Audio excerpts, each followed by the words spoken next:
magazine, and I have the pleasure of speaking with Aaron Taylor. Yes. Wonderful. Nice to meet you, Aaron. Thank you. You have had an interesting experience. The name of your book is Alone with the Jihadist, but you are of Christian faith, correct? Absolutely. Okay, so tell me a little bit about how you get alone with the Jihadist. Okay.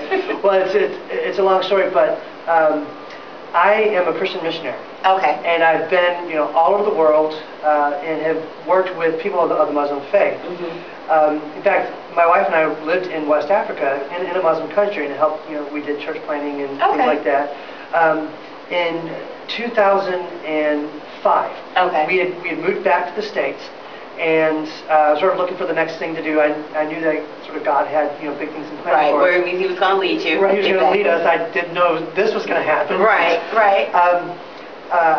A producer of a feature-length documentary film actually contacted me. Okay. And they were looking for a Christian voice to represent the Christian side. And this is a secular, production company, but they were producing a film called Holy Wars, where they were examining the role of religion post 9/11 and how it and what role religion plays in the clash between the West and Islam. Gotcha.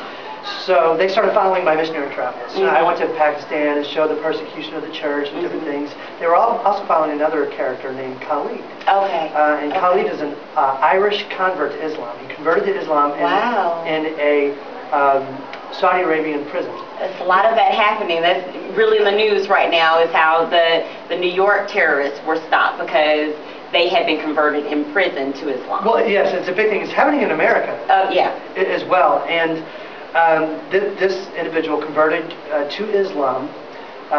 He actually was in Saudi Arabia, and he got thrown in prison for bootlegging. Wow. Of all the crimes. Of all the crimes. And so Khalid really converted not just to Islam, but to a radical version of Islam. Gotcha. Because I think it's clear to show the distinction. Well, we do. We do need to make a distinction because there's Islam, but there's also political Islam. Right. It's radical Islam, and of course we can debate about how much of radical Islam is true to the Quranic text. Right.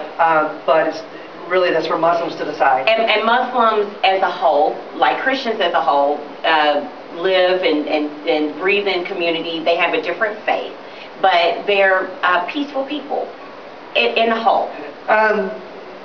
Yes and no. Okay. I do think that there is an endemic problem throughout the Muslim world of intolerance towards people that convert to Christianity or to convert to another faith. But we have to separate that because just because someone may be intolerant on one level doesn't necessarily mean that they want to blow up a building. Exactly. That was my point. I mean, because in the same sense, Christians are not intolerant, but we're converting.